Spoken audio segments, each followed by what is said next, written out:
اور خود کہنا چاہیے کہ اس کو عدالت میں لیا جائے اور اس کو ایز ایویڈنس لیا جائے اور اس کو یا ریجیکٹ کیا جائے، اور وہ تیار ہیں اس کے لیے کہ اس کی فورینسک ایویڈنس ریکارڈ ہو اور اس کے اوپر پوری تفتیش ہو۔ اگر وہ یہ نہیں کہیں گے تو پھر یہی ہم اسیوم کر سکتے ہیں، سمجھ سکتے ہیں کہ اس میں حقیقت ہے اور ایسے ہی ہوا جیسے وہ کہہ رہے ہیں۔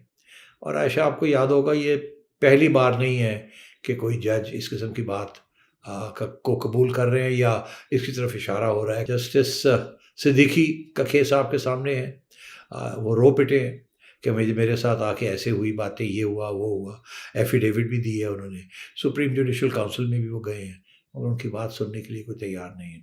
اسی طریقے کے ساتھ وہ جو ایویڈنس تھی، وہ جو صاحب جنہوں نے نواز شریف صاحب کے خلاف پہلے ججمنٹ دی تھی، وہ جج صاحب اور اب ارشد ملک مرحوم، وہ بھی عدالت نے ایویڈنس کے طور پہ لینے سے انکار کر دیا تھا۔ حالانکہ شاکنگ کہ یہ کیوں کیا، وہ سپریم کورٹ میں جا کے کھوسہ صاحب نے یہ فیصلہ کیا، حالانکہ کھوسہ صاحب کا یہ اوریجنل فیصلہ تھا جس کے بیسس کے اوپر ڈسکوالیفائی کیا گیا نواز شریف صاحب کو۔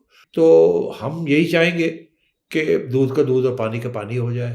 جن لوگوں کے اوپر الزام لگ رہے ہیں وہ کھڑے ہو کے ان کا جواب دیں اور عدالتوں میں جواب دیں، اور عدالتیں بھی کھڑے ہو کے سنیں ان کی باتیں، وہ کیا کہہ رہے ہیں، اور اپوزیشن کی بات بھی سنیں، لیڈر آف دی اپوزیشن کی بھی بات بھی سنیں، اور پریزیڈنٹ آف نون لیگ کی بات بھی سنیں، مریم نواز شریف کی بات بھی سنیں۔ اس کے بعد جو بھی فیصلہ کرنا ہے کر لیں۔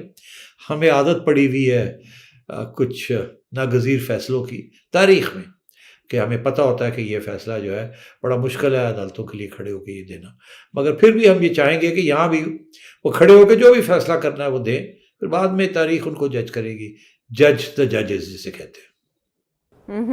لیکن حساب کہاں سے لیا جائے گا؟ پہلا پتھر سیٹھی صاحب کہاں سے آئے گا؟ اب آپ دیکھیں ارشد ملک مرحوم، ان کی ویڈیو کا آپ نے حوالہ دیا، اس کے بعد پچھلے ہفتے ہی ہم نے ایک ایفیڈیوٹ کی بات کی، جو چیف جج ہیں گلگت بلتستان کے، ان کا ایفیڈیوٹ سامنے آیا، اس کے بعد اب یہ آڈیو لیک ہوئی۔ عدلیہ تو انڈر پریشر ہوگی، اس بات کا تعین کیسے ہوگا کہ آنے والے دنوں میں جو فیصلے ہوں گے وہ کسی پریشر کے تحت نہیں دیے جائیں گے؟ بے شک نون لیگ کا کیس مضبوط بھی ہوا ہے۔ آپ صحیح کہہ رہی ہیں، کیسے پتہ چلے گا کہ فیصلے انڈر پریشر لیے جا رہے ہیں یا نہیں لیے جا رہے ہیں؟ تو اسی قسم کی باتیں نکلیں گی نا عائشہ، کہیں نہ کہیں کوئی ریکارڈنگ ہو جائے گی، کہیں نہ کہیں کوئی جج جو ہے وہ سن لے گا بات، کہیں نہ کہیں آگے جا کے بات باہر نکلے گی۔ اب کب نکلتی ہے اور کیسے نکلتی ہے یہ تو جن لوگوں نے نکالنی ہوتی ہے وہ پھر اپنا ٹائم چوز کرتے ہیں، ظاہر ہے اس کو فار میکسیمم امپیکٹ۔ اب یہ جو بات ہے جو کہ x chief justice Gilgit Baltistan نے 3 سال کے بعد یہ بات کی ہے یا 2 سال کے بعد، ظاہر ہے کہ یہ ان کو پتہ تھا اور انہوں نے یہ بات ضرور بتائی ہوگی اپوزیشن والوں کو کہ ایسے ہوا تھا۔ ہو سکتا ہے انہوں نے نواز شریف صاحب کو بھی بتائی ہو، اور ہو سکتا ہے پھر جن کو انہوں نے یہ بتائی انہوں نے کہا ہو ابھی وقت نہیں ہے، اس کو باہر نکالنے کا وقت آئے گا جب ہمارے پیچھے ہوا ہوگی کسی قسم کی، اور یہ حکومت جو ہے اور یہ اسٹیبلشمنٹ جو ہے یہ بدنام ہو چکی ہوگی، تو پھر وقت آئے گا ایک اور دھکا دینے کا، دیوار کو گرانے کا۔ ابھی دیواریں بڑی پکی ہیں، اس لیے ابھی یہ ٹھہر جائیں، اس کا کوئی فائدہ نہیں ہوگا۔ مگر کیونکہ آپ نے دیکھا وہ ارشد ملک صاحب کا بھی جو ویڈیو آیا اس میں اس کے ساتھ وہ ریلیف تو نہیں ملی نا جس قسم کی ریلیف ملنی چاہیے تھی، تو اسی لیے وہ پینڈنگ ہے سارا کچھ۔ تو اب یہ کیونکہ اب ہوا چل رہی ہے ایسی کہ اسٹیبلشمنٹ اور عمران خان کے درمیان دراڑ ہے، ٹینشن ہے، ایشوز ہیں، کانفلکٹ ہے ایک طرف، دوسری طرف یہ بھی ہے کہ نہیں ابھی اپوزیشن کے ساتھ کوئی موقع نہیں ہوا، کوئی بات آگے نہیں بڑھی، کوئی گارنٹیز نہیں ملی، کوئی ٹرسٹ اعتماد نہیں قائم کیا گیا ایک دوسرے کے ساتھ، اس لیے وہ ابھی تک عمران خان کو جپھی ڈال کے بیٹھے ہوئے ہیں۔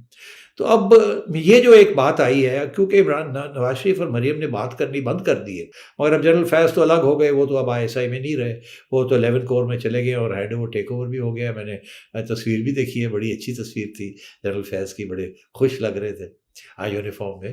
پہلے تو میں نے پہچانا نہیں کیونکہ سوٹ کے اندر وہ بڑے ٹائٹ لگتے تھے، اور ابھی وہ اپنے یونیفارم کے اندر تھوڑے سے زیادہ ایکسپینسو لگ رہے ہیں۔ تو میں سمجھتا ہوں عدلیہ کے اوپر پریشر ہے، اسٹیبلشمنٹ کے اوپر پریشر ہے، اور ابھی ہمیں یہ بھی سننے میں آ رہا ہے عائشہ کہ پتہ نہیں کوئی اور بھی کوئی انکشاف ہونے والا ہے، اس سے بھی زیادہ بڑا انکشاف ہونے والا ہے۔ میں نے ٹویٹس دیکھی ہیں کچھ لوگوں کی، عمر چیمہ صاحب کی ہے یا اعزاز سید صاحب کی ہے، اور بھی بڑے نوئنگ جرنلسٹ ہیں جنہیں اندر کی بات کا پتہ ہوتا ہے۔ میرے پاس تو چھوٹی سی چڑیا ہے، ان کے پاس تو چڑے ہیں۔ سیٹھی صاحب جہاں پر آپ موجود ہیں کہا تو وہاں سے ہی زیادہ خبریں آ رہی ہیں کہ کچھ لیک ہونے والا ہے, وہاں سے ہی کہا جا رہا ہے کہ ڈوریں ہلائی جا رہی ہیں.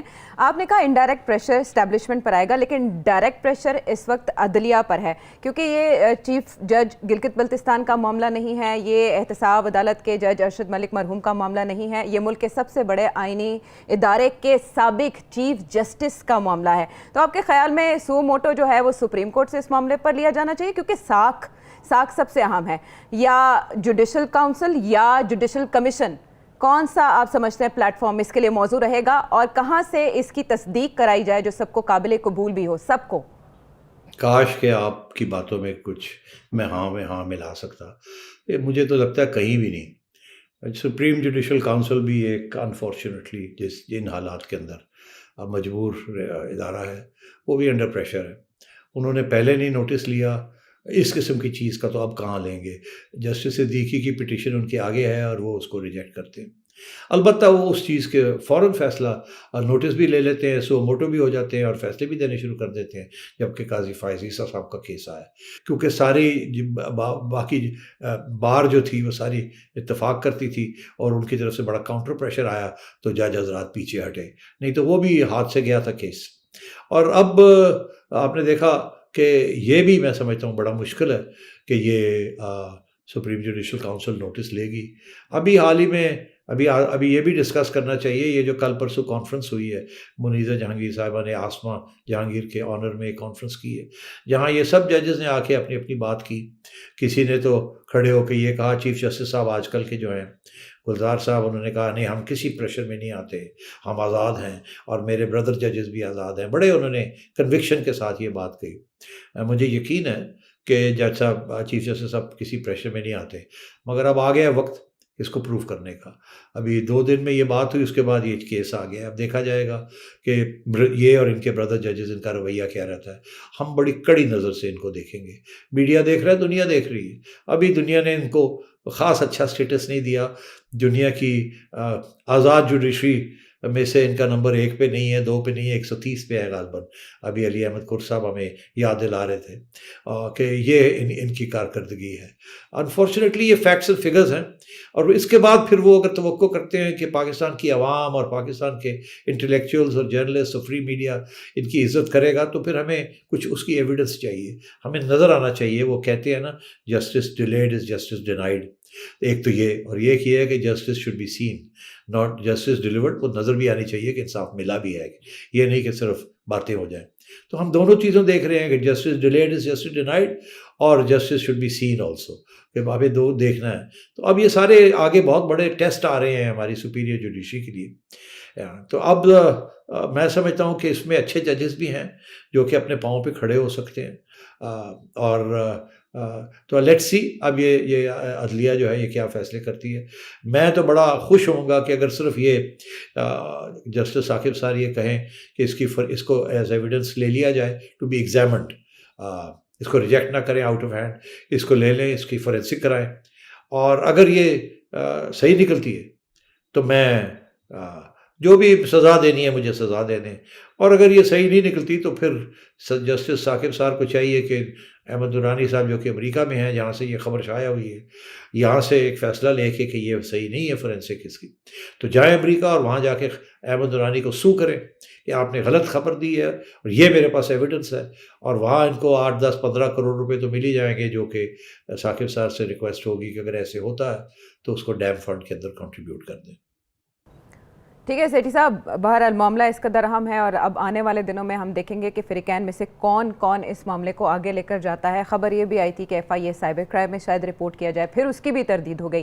تصدیق اور تردید کا یہ سلسلہ جاری ہے, لیکن سیٹھی صاحب ہمیں پہلے ہی بتا چکے تھے کہ آنے والے دنوں میں عدلیہ ان فوکس رہے گی, اور ایسا ہی ہو رہا ہے. بریک کے بعد آتے ہیں واپس.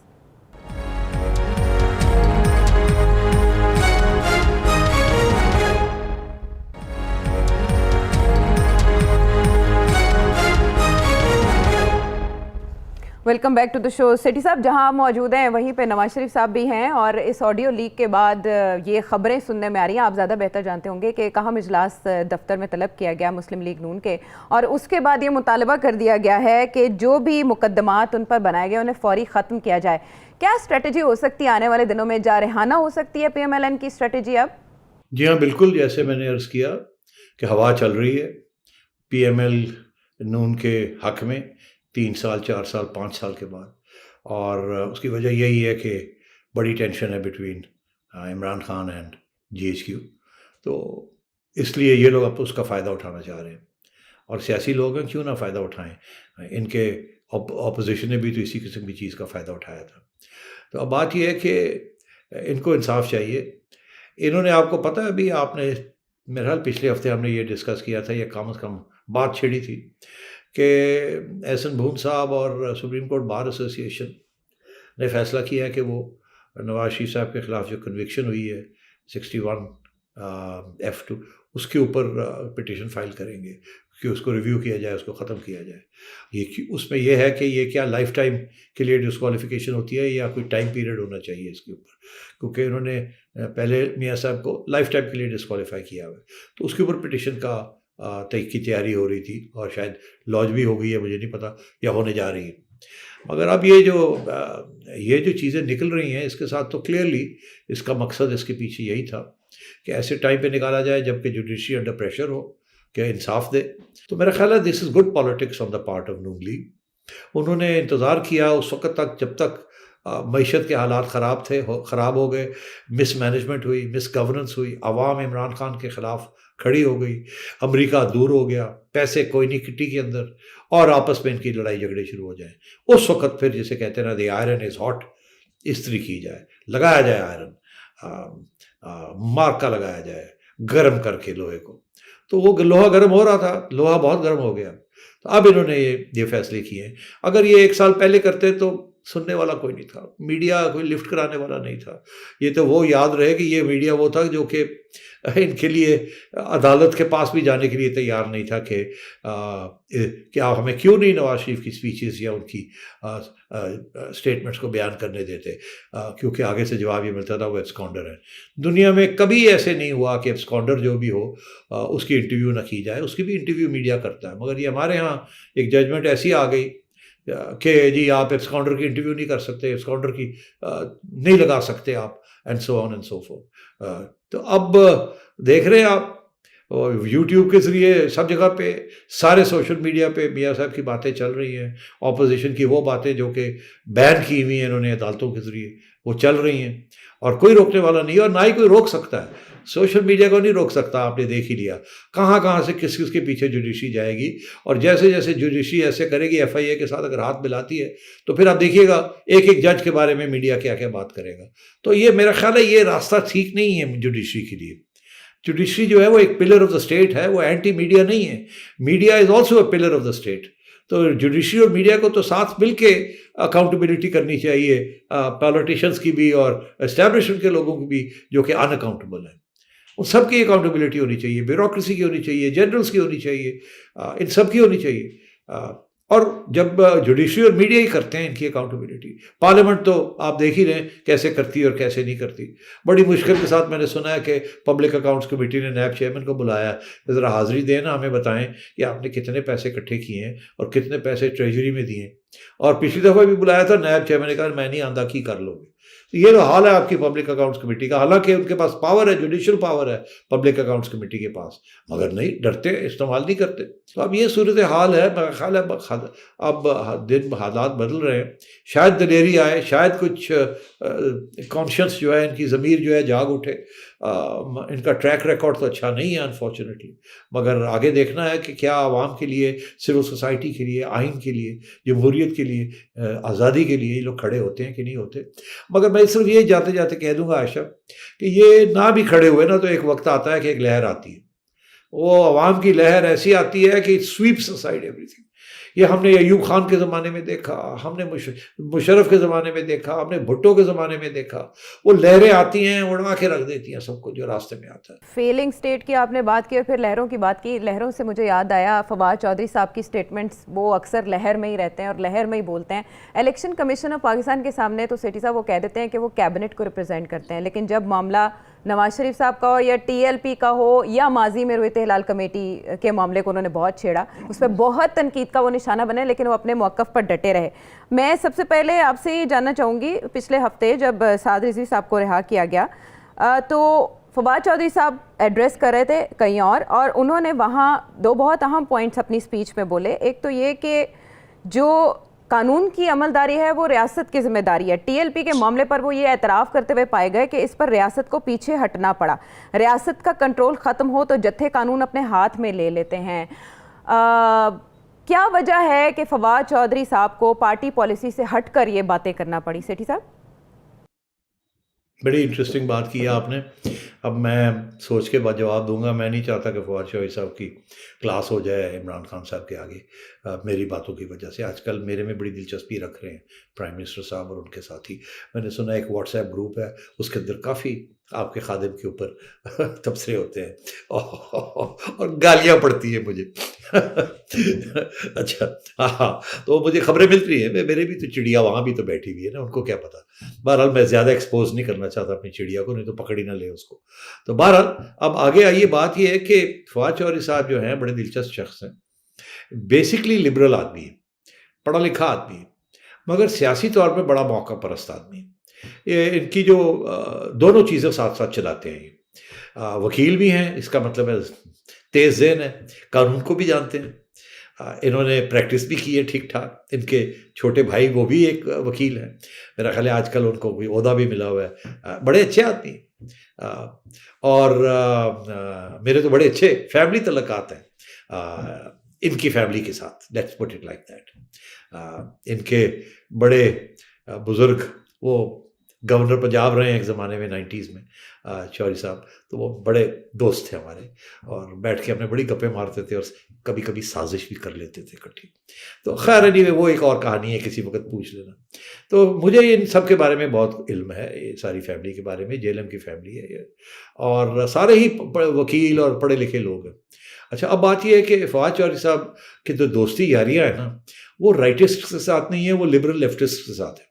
وہیں اٹھتے بیٹھتے ہیں, اٹھتے ہیں بیٹھتے ہیں اور گپے مارتے ہیں جب ان کو موقع ملتا ہے, اور وہ رائٹسٹ کے ساتھ بیٹھ کے ان کی گزارا نہیں ہے. مگر اب وہ انفارچونیٹلی ایک فاشسٹ اور رائٹسٹ پارٹی میں چلے گئے ہیں, اور وہاں پھر ان کو ظاہر ہز ماسٹرز وائس بننا پڑتا ہے. تو یاد رہے کہ ایک زمانے میں وہ پی ایم ایل کیو میں بھی تھے, پھر اس کے بعد پیپلز پارٹی میں بھی گئے. نون لیگ کے ساتھ بھی کافی ان کے تعلقات رہے ہیں, اور پھر اب پی ٹی آئی میں بھی ہے. تو اور پرویز مشرف صاحب کے ترجمان آف کورس, جہاں سے ان کا اسٹیبلشمنٹ کے ساتھ اچھا تعلق بنا اور وہ ابھی تک چل رہا ہے. تو یہ ہر جگہ پہ فٹ ہے اور یہ موقع پرستی ہے. تو اب وہ کیونکہ وہ کچھ ایسی چیزیں ہوتی ہیں کابینہ کے اندر ہمیں پتہ نہیں چلتا, مگر وہاں شاید جو جب ڈسکشن ہوتی ہے تو یہ شاید کہتے ہو نہیں جی ایسے ایسے ایسے, مگر وہاں میجورٹی اوپینین ہے کہ نہیں ایسے نہیں, یہ کرنا ہے, پہ جاؤ یہ کر دو وہ کر دو. تو ان کی انفارچونیٹلی بدقسمتی ہے کہ ہی از دا اسپوکس مین. اب میرا اپنا جو خیال ہے کہ he didn't want to be in the information ministry. انہوں نے بڑی کوشش کی کہ مجھے انفارمیشن میں مت ڈالیں. تو اس لیے پھر ایک وقت آیا کہ انہوں نے شبلی فراز صاحب کو ڈال دیا, اور ان کو سائنس اینڈ ٹیکنالوجی میں, وہاں بھی انہوں نے مفتی منیب وغیرہ کے ساتھ جھڑپیں لی, اور moon sighting and so on and so forth, کیونکہ لبرل آدمی ہے, سائنٹیفک آدمی ہے, ان کو پتہ ہے سائنس کیا ہے, ترقی کیا ہے. انہوں نے ابھی حال ہی میں جو باتیں کی ہیں وہ بالکل 100% صحیح ہیں کہ ریاست جو ہے وہ کبھی بھی اس قسم کی بلیک میل میں اس کو نہیں آنا چاہیے. ریاست کے پاس مونوپلی ہونی چاہیے آف وائلنس, اور یہی ہر ماڈرن اسٹیٹ کا یہی اصول ہے. اور اس قسم کی black mailing tactics from militant religious lobbies کے انڈر پریشر نہیں آنا چاہیے. آپ کو یاد ہوگا کہ جو پہلی کابینہ نے جو پوزیشن لی تھی وہ یہی پوزیشن تھی. عمران خان صاحب کی اپنی پوزیشن یہ تھی کہ ہم نہیں ہٹتے, وی ول اسٹینڈ فرم. اور فواد چودھری صاحب اس وقت بھی بالکل اس قسم کی بات کی. مگر جب پھر عمران خان صاحب نے یو ٹرن لی, کیونکہ میرا خیال ہے اس وقت اسٹیبلشمنٹ عمران خان صاحب کے ساتھ کھڑی نہیں تھی. عمران خان صاحب تو چاہتے تھے کہ اسٹیبلشمنٹ روکے ٹی ایل پی کو. اسٹیبلشمنٹ نے یہ ایک فیصلہ کیا کہ نہیں, یہ ٹھیک نہیں ہے ان کے ساتھ کچھ تشدد کرنا, نیگوسیشن کے ذریعے ہمیں بات چیت کو ٹھنڈا کرنا چاہیے. تو جب نیگوسیشن کی اور یو ٹرن لی تو پھر عمران خان صاحب کو بھی یو ٹرن لینی پڑ گئی اور فواد چودھری صاحب کو بھی یو ٹرن لینی پڑ گئی. تو یہ اس قسم کی صورت حال ہے. اب آپ نے دیکھا فواد چوہدری صاحب نے الیکشن کمیشن کے آگے بھی جا کے اسی قسم کی یو ٹرن لی. پہلے انہوں نے دھن دھنا کے اعظم سواتی صاحب کے ساتھ اڑا کے رکھ دیا الیکشن کمیشن کو, بالکل توہین کی, کوئی دو باتیں رائے نہیں ہے اس کے بارے میں. اس کے بعد جب انہوں نے بلا لیا تو وہاں جا کے سوری کر دیا اور کہا کہ میں کیا کرتا, مجھے تو کابینہ کے جو انسٹرکشن ہوتے ہیں میں وہ کرتا ہوں. اشارہ یہی کیا کہ جی آئی ایم سوری بٹ میں مجبور ہوں. بٹ آبویسلی وہ اپوزیشن ڈزنٹ لائک ہم, بیکاز وہ تو خیر اپوزیشن کے ساتھ جو کرتے ہیں اور جو زبان استعمال کرتے ہیں, مطلب وہ بھی تو ایک اور الگ بات ہے. But that's his job. اور میں کہہ رہا تھا یہ تو چاہتے تھے کہ ان کو لا منسٹر بنایا جاتا ہے یا ان کو انٹیریئر منسٹر بنایا جاتے ہیں, مگر ان کو عمران خان کہتے ہیں نہیں یو آر ویری گڈ. وہ کہ میرا خیال ہے کہ وہاں کابینہ کے اندر عمران خان صاحب انہی کو پسند کرتے ہیں جو خان صاحب کے آرڈرز کے اوپر اسٹرکٹ امپلیمنٹیشن کریں. تو میرا خیال ہے چوہدری صاحب اسٹرکٹ امپلیمنٹیشن کر کے خان صاحب کو کہتے ہیں آرڈر امپلیمنٹڈ. آپ نے جو زبان استعمال کی تھی وہی کی, اڑا کے رکھ دیا, کر دیا. او خان صاحب کہتے ہیں well done well done well done. لیکن جہاں بھی رہے وہ کمال کرتے رہے ہیں. سیٹھی صاحب آپ کو یاد ہوگا جب سائنس اینڈ ٹیکنالوجی کے وزیر تھے تو روئے طیب بنا لی تھی, اور اس وقت سائنس اینڈ ٹیکنالوجی کی وزارت نے صحیح معنوں میں کام کیا تھا. خیر آپ نے اچھا خاصا بیان کر دیا ان کا کہاں سے کیسا تعلق رہا اور اب وہ کہاں ہیں اور کیا کرنے والے ہیں. بریک کے بعد ہم واپس آئیں گے.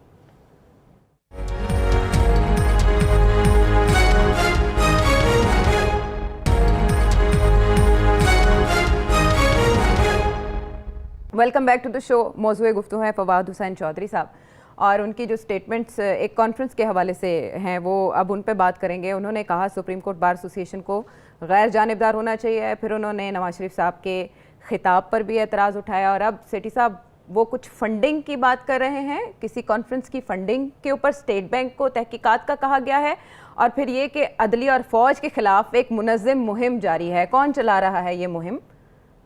دیکھیے یہ آسمہ جہانگیر صاحبہ کے آنر میں یہ کانفرنس ہی یہ ہر سال ہوتی ہے اور ہوگی آگے.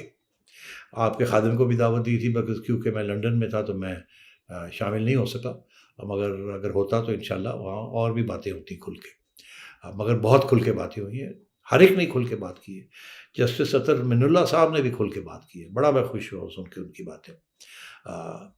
اور ججز نے بھی, چیف جسٹس صاحب نے جو باتیں کی ہیں کہ ہم بالکل نہیں گھبراتے, ہم کسی پریشر میں نہیں آئیں گے, دل خوش ہو گیا سن کے یہ باتیں.